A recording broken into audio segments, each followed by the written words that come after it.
नमस्कार, मैं रीमा प्रसाद। इस वक्त आप देख रहे हैं न्यूज़ 18 इंडिया और इस वक्त अब हम आपके सामने बात करेंगे यूपी विधानसभा चुनाव को लेकर। क्या आज सरगर्मी है, आज की बड़ी खबरें क्या है? तो यूपी में विधानसभा चुनाव का बिगुल बज चुका है। चुनाव का बिगुल बजते ही यूपी में सियासी महाभारत भी तेज हो चुका है। बयानों के सियासी मायने नए गणित और समीकरण बना रहे हैं। यूपी के मुख्यमंत्री योगी आदित्यनाथ ने एक बयान के वजह से सियासत गर्मा चुकी है। दरअसल न्यूज़ 18 के कार्यक्रम एजेंडा यूपी में सीएम योगी से जब ब्राह्मण की नाराजगी पर सवाल पूछा गया तो योगी ने 80 बनाम 20 का फॉर्मूला दिया। उन्होंने सवाल का जवाब दिया कि यूपी के 80% लोग जो विकास के पक्षधर हैं, ऐसे 80% लोग जो बीजेपी को वोट देंगे, जबकि विकास विरोधी और सुशासन विरोधी करीब 20% लोग ही हैं। इस बयान से भूचाल आया हुआ है। उत्तर प्रदेश की सियासत में अलग अलग तरीके से इसे सीधे सीधे लिया जा रहा है और सवाल ये उठाए जा रहे हैं कि जो 20% का जिक्र सीएम योगी आदित्यनाथ ने किया है, दरअसल उसके मायने हैं कि वो मुस्लिमों की बात कर रहे हैं। ब्राह्मणों को लेकर इस बार बड़े सारे सम्मेलन हुए। ब्राह्मण बीजेपी को क्यों वोट डालेगा? क्योंकि इस बार सपा और बसपा कह रही है कि ब्राह्मण शंख बजाएगा और बीजेपी को हराएगा। देखिए, ये लड़ाई उससे बहुत आगे जा चुकी है जी। ये लड़ाई अब 80 बनाम 20 की हो चुकी है। लड़ाई 80-20 क्यों? 80-20 की ओवैसी कहते हैं 19। मैं क्या कह रहा हूं, 80-20 की। जो राष्ट्रवाद, सुशासन और विकास का पक्षधर है जी, ऐसे 80% से अधिक लोग भारतीय जनता पार्टी के कमल फूल पर अपना बटन दबाएंगे। और जो लोग राष्ट्रवाद, विकास और सुशासन के विरोधी हैं, माफिया समर्थक हैं, अपराधी समर्थक हैं, पेशेवर दंगाइयों का साथ देते हैं, भ्रष्टाचारियों का साथ देते हैं, भारत विरोधी तत्वों को गले लगाते हैं, किसान विरोधी हैं, गांव विरोधी हैं, बेटियों की सुरक्षा के विरोधी हैं, वह 15 से 20% लोग अपना राह अलग बनाएंगे।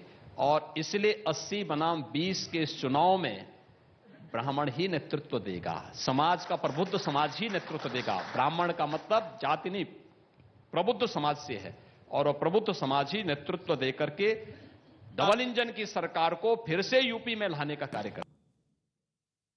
सियासी बयान के मायने क्या हैं? क्योंकि मौजूदा वक्त में चुनाव है। अनिला सिंह बीजेपी से इस वक्त हमारे साथ और पवन अंबेडकर AIMIM से। आप दोनों का स्वागत। और सबसे पहला सवाल अनिला सिंह आपसे। अनिला जी, हम जितने भी लोगों से बात करें, चाहे समाजवादी पार्टी हो, BSP हो, कांग्रेस हो, AIMIM हो, उनका कहना है कि 80% का मतलब भी समझ में आ रहा है और जो 20% का आपने जिक्र किया है उसका मतलब मुस्लिम है। क्या आप वाकई मुस्लिम को ही कह रही हैं 20%? मेरी सबको राम राम। और ऐसा है कि जिसके मन में चोर बैठे हुए होते हैं वो उसी प्रकार की चीजों को सोचते हैं। तो जिनके मन में केवल और केवल तुष्टीकरण की राजनीति करनी आती है तो वो तो सीधे सीधे 80 और 20 का मतलब यही सोचेंगे। हाँ। परंतु हम अच्छी तरीके से जानते हैं कि 20% में वो लोग भी हैं जिनकी मानसिकता जिन्नावादी होती है। इस 20% में वो लोग भी हैं जो कि एडवोकेसी करते हैं जब उनके एक सीनियर लीडर जो है RSS और हिंदू संस्थानों को ISIS और बोको हराम जैसी संस्थाओं से जोड़ते हैं। और हाँ, अगर जो ये सोचते हैं कि केवल और केवल मुस्लिम्स के लिए ये बात कह रहे हैं, उनको ये सोच लेना चाहिए कि पिछले चुनाव में 35% महिलाओं ने भी मुस्लिम महिलाओं ने भारतीय जनता पार्टी को वोट किया था। क्यों किया था? क्योंकि उनको इंस्टेंट ट्रिपल तलाक जैसा एक जो घिनौना इनके यहाँ प्रचलन था उससे छुटकारा दिलाया। यानी उन मुस्लिम महिलाओं को जिन्होंने बीजेपी को वोट कास्ट किया, आप 20% में नहीं मानती हैं? क्योंकि पवन जी मेरे साथ है, मुझे सवाल है। देखिए, ऐसा है कि 20% में वो लोग हैं जो कटोरा उठाकर एक धर्म विशेष के सामने भीख मांगते रहते हैं और हिंदू होने के बाद। पवन अंबेडकर मेरे साथ इस वक्त है, AIMIM से है। पवन जी, मैं आप ही के पास आ रही हूँ। पवन जी, इनका कल से लेकर ये कहना है, सीएम योगी के बयान आने के बाद जितने भी बीजेपी के लीडर से बातचीत कीजिए तो वो कह रहे हैं हम 20% का मतलब कहाँ कह रहे हैं कि मुस्लिम है। तो आप लोग क्यों खुद ही मुस्लिम मुस्लिम कर रहे हैं? नहीं, हम मुस्लिम नहीं कर रहे हैं। हम हाँ। इस देश का जो फ्रेगमेंटेशन इस देश जो कर रहे हैं, योगी साहब ने जिस तरह के स्टेटमेंट दिया, इस देश में जो धर्म और जाति के नाम पर इन्होंने 2017 में सरकार बनाई, हाँ। उसी मानसिकता के अनुसार ये फिर वही स्टेटमेंट कह रहे हैं। 2017 में आप स्टेटमेंट देखिए कितना पवन जी, इनका कहना है कि 20% मतलब सरकार विरोधी सोच, 20% मतलब वो लोग जो कि देश के बारे में। जी, इनका एक मतलब है कि इस देश में मुसलमानों को जो है अलग थलग किया जाए, और योगी साहब का बयान हरिद्वार में जो घटना हुई है उसको वो समर्थन करते हैं, एंड इनडायरेक्ट रूप से, अप्रत्यक्ष रूप से योगी साहब उसी का समर्थन कर रहे हैं। अब आप देखिए, योगी साहब ने 2017 में पवन जी, मैं आपकी सहूलियत के लिए मैं आप ही से सवाल पूछ रही हूँ। आपकी सहूलियत के लिए मैं कुछ देर के लिए मान लेती हूँ कि उन्होंने मुस्लिम कहा, उन्होंने 20% का मतलब मुस्लिम ही कहा, लेकिन ओवैसी साहब मंच से खड़े होकर क्या कहते हैं? वो मुस्लिमों को आगाह करते हैं कि योगी और पीएम तो चले जाएंगे, वो मठ पे चले जाएंगे, तब क्या होगा? उसका मतलब है लोकतांत्रिक। ओवैसी साहब के जो भाई हैं वो कहते हैं हैदराबाद में खड़े होकर, पहले सुन लीजिए पवन जी, ओवैसी के भाई कहते हैं मुस्लिमों को, पूरे देश के मुस्लिमों को आगाह करते हैं। मामले को डाइवर्ट न करिए, मामले को डाइवर्ट न करिए, आप मामले को डाइवर्ट करिए। योगी साहब का बयान इस देश, आप योगी 2017 में देखिए, सुनिए मैडम, 2017 में भाजपा सरकार ने क्या कहा? गैर जाटो गैर यादव, सिर्फ मुसलमानों पर ही नहीं, इन्होंने कहा कि चमारों और अहीरों को छोड़ करके। आप इस तरह की मानसिकता जब भारतीय जनता पार्टी रखती है तो उनका जो जुमला है सबका साथ, सबका विकास और सबका विश्वास, वो एक धोखेबाजी का जुमला है। जब इस देश में संविधान का राज है तो ये किस तरह की राज की बात करना चाहते हैं? सबसे बड़ी बात यह है, अगर इस देश का हर एक नागरिक बराबर है, ये किस तरह की भाषा का इस्तेमाल कर रहे हैं? ये बहुत ही बड़ा प्रश्न चिन्ह है। अभी बयान दरअसल दोनों तरफ से आ रहे हैं, ओवैसी के तरफ से भी बयान, अबू आजमी के तरफ से भी बयान, और सीधे सीधे चुनावी मंच से खड़े होकर कहा जा रहा है कि हम मुस्लिमों को आगाह करते हैं। मैं आप दोनों का रुख करूंगी, अनिला जी और पवन जी, आप दोनों का रुख करूंगी। एक बयान दरअसल मैं अपने दर्शकों को सुनवा दूं सहूलियत के लिए, ताकि हम डिबेट में आगे बढ़ सके। जम्मू कश्मीर की पूर्व मुख्यमंत्री और पीडीपी अध्यक्ष महबूबा मुफ्ती ने आरोप लगाया है कि बीजेपी के पास सिर्फ हिंदू और मुस्लिम ही मुद्दा बचा है। उनके पास, लोगों के पास जाने के लिए और है क्या? अगर कोई तरक्की का प्रोग्राम होता, कोई रोजगार देने का प्रोग्राम होता, कोई अस्पताल बनाने का, सड़कें बनाने का, कोई अच्छा तरक्की वाला प्रोग्राम होता तो वो लेके जाते। क्योंकि उनके पास कुछ भी नहीं है हिंदू मुस्लिम के बगैर, और इसके बगैर उनके पास, लोगों के पास ले जाने के लिए कुछ नहीं। वो लड़ाना चाहते हैं हिंदू मुस्लिम, ये जो हमारी तहजीब है, गंगा जमनी तहजीब, उसको अटैक कर रहे हैं। सीएम योगी के 80-20 वाले बयान पर समाजवादी पार्टी ने आपत्ति जाहिर की और दावा किया कि यूपी के चुनाव में लड़ाई 60 बनाम 40 की होने जा रही है। हर पार्टी का जो लीडर है, जो अध्यक्ष है, वो हिंदू है। अगर हिंदू विरोधी होते तो माननीय मुलायम सिंह यादव जी, माननीय अखिलेश यादव जी, बहन मायावती जी, इंदिरा गांधी जी, सोनिया गांधी जी, राहुल गांधी जी, ये सब हिंदू ही हैं। हम तो सब हमारे लोग, हमारे मुसलमान हर पार्टी में हैं। अब वो लोग ये बात कह रहे हैं सिर्फ इसलिए कह रहे हैं कि वो हिंदू लोगों को खुश कर सकें। उनको याद रखना चाहिए कि हिंदू आज भी अक्सरियत में उनके खिलाफ है, उत्तर प्रदेश का खास तौर से। और अब इस इलेक्शन में ये जो 80 और 20 कह रहे हैं, ये अब देखेंगे कि हमारी तरफ 60 होंगे और उनकी तरफ 40 होंगे। ये कौन बोलता है? आप योगी भी हो, आप उत्तर प्रदेश के मुख्यमंत्री भी हो, आप लोगों के सामने सबका साथ सबका विकास की बात करते हो, तो सबका साथ सबका विकास संवैधानिक पद पर बैठे योगी का क्या काम है? बताना, ये खाई बांटना? अरे वो योगी जी, थोड़ी सी नैतिक साहस है तो आकर अपने कामों को बताओ। 5 साल तो आपने कुछ किया नहीं, नौजवानों को सिर्फ लाठी दिया, नौजवानों को रोजगार देने की बात करी और लाठी चलाया आपने। लोकतंत्र में भरोसा नहीं है, जिनको जनता पे भरोसा नहीं है, जिनके सांसद विधायक जब जनता के बीच जाते हैं तो कूटे जा रहे हैं, वो लोग अपनी सरकार सीबीआई, ईडी और आईटी के जरिए बनाना चाहते हैं।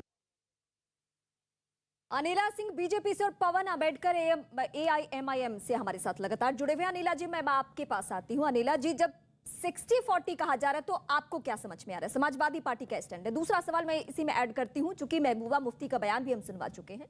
महबूबा मुफ्ती जो कि आपके साथ निभा चुकी हैं, सरकार में रह चुकी हैं, सत्ता में रह चुकी हैं, आज कह रही हैं कि बीजेपी सिर्फ धार्मिक बातों को जानती है, हिंदू मुस्लिम करना जानती है।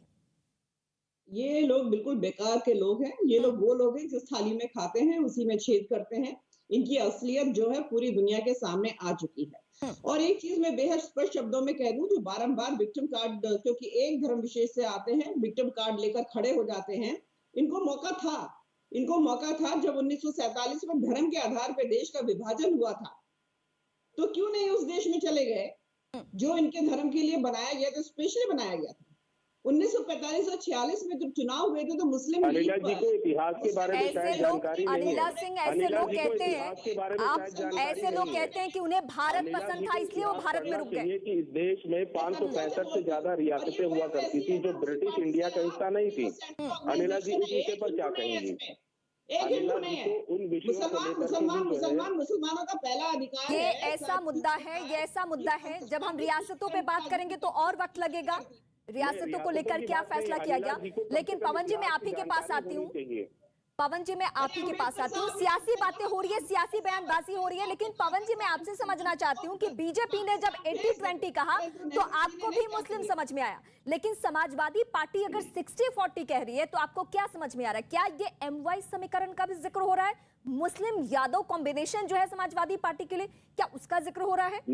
नहीं, हम दोनों की बातों को जो है काटते हैं। हाँ। हम 100% की बात करते हैं। हम बात करते हैं we the people of India की। हाँ। हम कहते हैं कि इस देश का हर एक नागरिक बराबर है। और आप कैसे 100% की बात कर रहे हैं जब आपके जब ओवैसी साहब मंच से खड़े होकर मुस्लिमों को आगाह करेंगे, जब उनके भाई मुस्लिमों को आगाह करेंगे, तो आप 100% की बात कैसे करेंगे? फिर आप चुनावी मंच से खड़े होकर क्यों नहीं कहते हैं कि हम सिर्फ मुस्लिमों के रहनुमा नहीं है?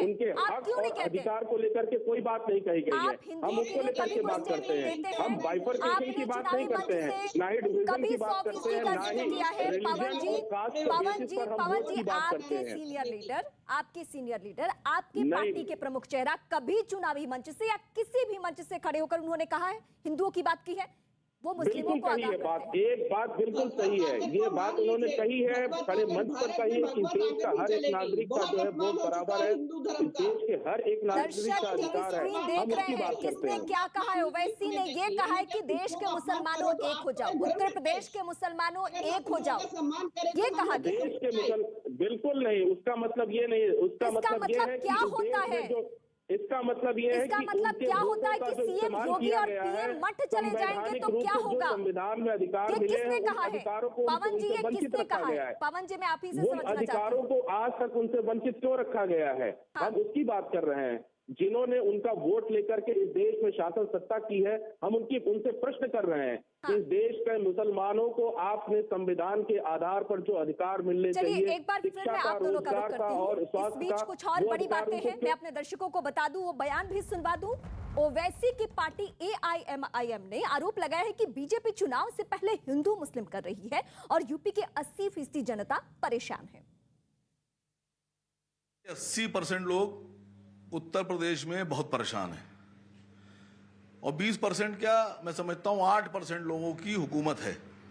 एक जाति विशेष के लोग, ठाकुर जाति के लोग हुकूमत में काबिज हो गए हैं, सारे थानों में हैं, सत्ता में हैं, गलियारे में हैं।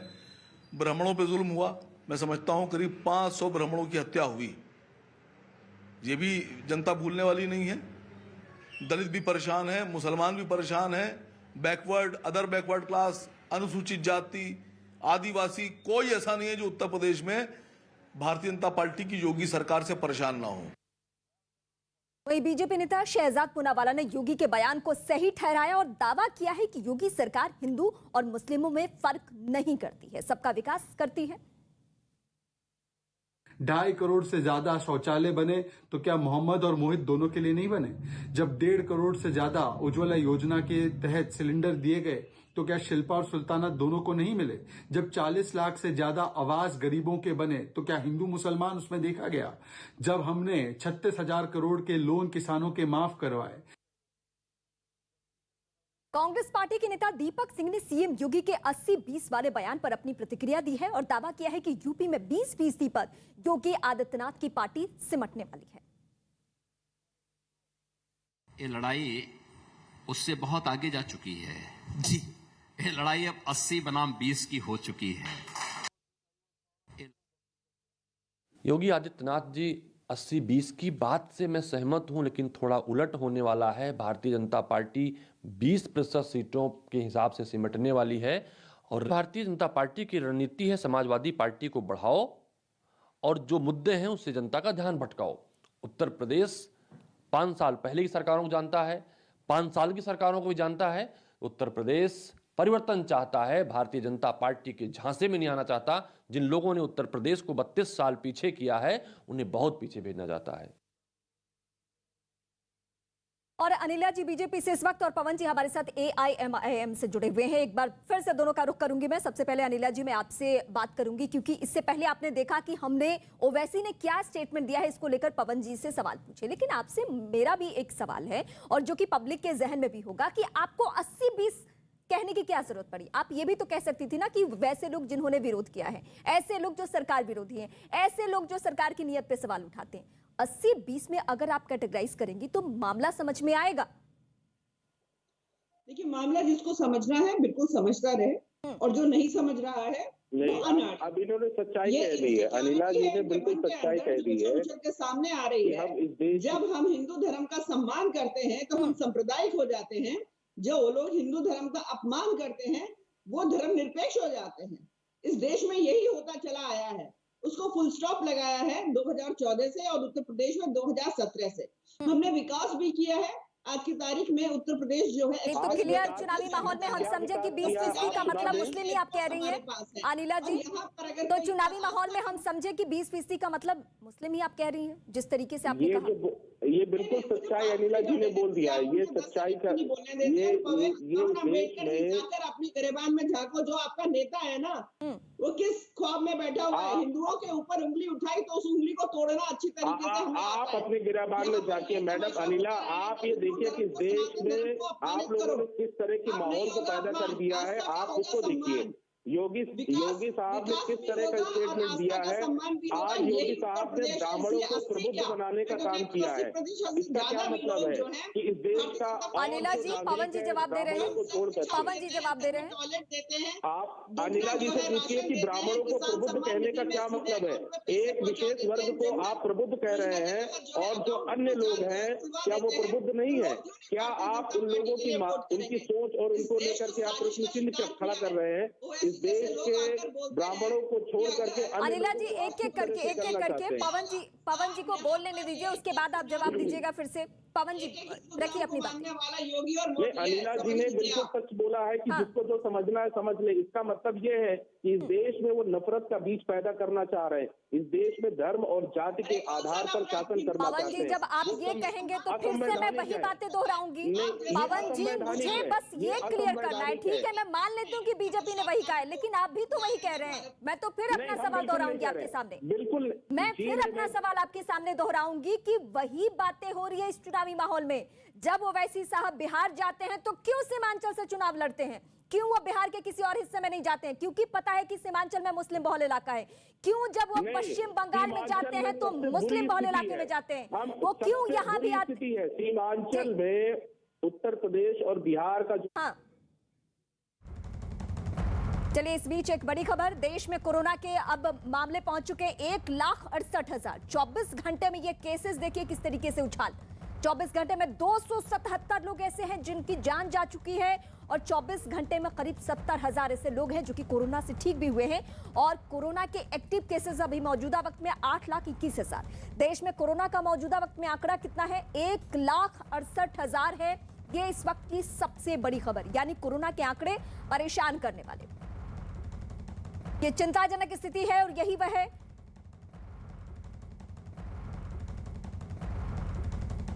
रवि हमारे साथ जुड़े हैं। रवि, ये कोरोना के जो आंकड़े हैं हर दिन परेशान करने वाले। परेशान जरूर कर रहे हैं और 1,68,000 से ज्यादा केस आज ही आए हैं, यानी कि 24 घंटे में केसेस में कोई रुकावट नहीं नजर आ रही है, यानी कि इस पे कोई कंट्रोल नजर नहीं आ रहा है। लगातार केसेस बढ़ रहे हैं और न सिर्फ केसेस बल्कि अगर ओमिक्रॉन वेरिएंट की भी बात करें तो लगभग 4461 केस पूरे देश में हो चुके हैं। 1711 लोग अब तक ठीक हो चुके हैं ओमिक्रॉन वेरिएंट से। शुरुआती दौर में ओमिक्रॉन के लेकर और उसके केसेस पर ज्यादा नजर थी, सरकार की भी थी और राज्य सरकारों की थी, लेकिन अब ओवरऑल जो केसेस बढ़ रहे हैं लगातार, उसको लेकर चिंता है। और एक दिन पहले ही केंद्रीय स्वास्थ्य मंत्रालय की तरफ से राज्यों को चिट्ठी भी लिखी गई थी और ये कहा गया था कि पिछली जो वेव है, सेकंड वेव, उसमें जो एक्टिव मामले थे उसमें ज्यादा लोग भर्ती हो रहे थे अस्पतालों में। लेकिन चलिए रवि, मैं आपका एक बार फिर से रुक करूंगी। फिलहाल शुक्रिया। आंकड़े बहुत ही परेशान करने वाले, क्योंकि 1,68,000 ये केसेस की संख्या पिछले 24 घंटे की स्थिति पूरे देश में। एक बार फिर से हम यूपी की सियासत पे बात करेंगे। चुनावी माहौल में गहमा गहमी बढ़ चुकी है। यूपी में उम्मीदवारों के नाम पर मंथन के लिए आज बीजेपी की एक बड़ी बैठक होनी है। बीजेपी की यह बैठक दिल्ली में होगी, जिसमें यूपी के CM Yogi Adityanath, deputy CM Keshav Prasad Maurya, UP BJP के अध्यक्ष स्वतंत्र देव सिंह शामिल हो सकते हैं। इसके अलावा बैठक में कुछ केंद्रीय नेताओं की भी मौजूदगी रहेगी। इस बैठक में यूपी में 7 फेजेस में होने वाले चुनाव के पहले फेज के उम्मीदवारों के नाम फाइनल करने पर मंथन होगा। इससे पहले लखनऊ में भी उम्मीदवारों के नाम तय करने के लिए कल बीजेपी चुनाव समिति की बैठक हो चुकी है। यही नहीं, 13 जनवरी को भी बीजेपी की केंद्रीय चुनाव समिति की बैठक हो सकती है, जिसके बाद बीजेपी उम्मीदवारों की पहली लिस्ट जारी कर सकती है। तो आज ये जो बड़ी बैठक है, पहले फेज में जो चुनाव होना है उसको लेकर मंथन किया जाएगा कि जिताऊ कैंडिडेट आखिर कौन हो सकता है, जिसके जरिए फेज वाइज बीजेपी अपना दबदबा कायम रख सके उत्तर प्रदेश में। कमल खिल रहा है और दमदार कमल खिल रहा है और उत्तर प्रदेश को सुशासन देने वाला कमल खिल रहा है। अयोध्या, काशी, मथुरा सबको विकास के एक नए कीर्तिमान की ओर ले जाने वाला कमल खिल रहा है। आप इतना बस मानिए कि बीजेपी स्वीप कर रही है, पिछला रिकॉर्ड तोड़ रही है और आने वाले चुनाव में जो विपक्ष है, सभी दल, वो अपना पिछला आंकड़ा नहीं पार कर पाएंगे। उत्तर प्रदेश विधानसभा की सियासी बाजी जीतने के लिए बीजेपी ने अपनी पूरी ताकत झोंक दी है। बीजेपी आज से जनसंपर्क अभियान शुरुआत करने जा रही है। चुनाव आयोग के निर्देशों और कोरोना नियमों को ध्यान में रखकर पार्टी के सभी कार्यकर्ता और नेता घर घर जाकर मतदाताओं से मुलाकात करने वाले हैं। बीजेपी कार्यकर्ताओं की 5 सदस्यों की टीम घर घर जाकर लोगों से मुलाकात करेगी। हम आपको एक बार फिर से याद दिला दें कि चुनाव आयोग ने यह सख्त निर्देश दिया है कि डोर टू डोर कैंपेनिंग के वक्त 5 लोग से ज्यादा बिल्कुल नहीं हो सकते हैं और पार्टी के लिए वोट जुटाने की कोशिश करने वाली है। 5 सदस्यीय जो टीम होगी, जो डोर टू डोर बीजेपी के लिए कैंपेन कर रही है, ये टीम। रैलियों पर पाबंदी है और इसीलिए बीजेपी जनसंपर्क अभियान शुरू करने वाली है। लोगों का समर्थन जुटाने के लिए 5-5 लोगों की टीम घर घर जाकर लोगों से मुलाकात करेगी। जनसंपर्क अभियान के दौरान 3.5 करोड़ लाभार्थी परिवारों से संपर्क करने की योजना है। पार्टी ने राज्य के 1,74,000 बूथों से जुड़ने का लक्ष्य रखा है। यूपी में 10 फरवरी को पहले फेज का मतदान होना है और पहले फेज के मतदान को लेकर कार्यकर्ता भी अब सजग हो चुके हैं। जो बूथ लेवल के कार्यकर्ता हैं, उन सभी को यह टास्क दिया गया है कि जो सरकार की योजनाएं हैं वो लोगों तक पहुंचानी है। विधानसभा चुनाव 2022 में भारतीय जनता पार्टी का नेतृत्व ने 300 प्लस सीट जीतने का लक्ष्य के साथ भारतीय जनता पार्टी के कार्यकर्ता पूरे उत्तर प्रदेश में सघन संपर्क अभियान प्रारंभ करने वाले हैं। चुनाव की गाइडलाइन है, चुनाव आयोग ने घोषणा किया है, कोविड का ध्यान रखते हुए 100% कार्यकर्ता उसका पालन करते हुए अपना संपर्क अभियान शुरू करेंगे।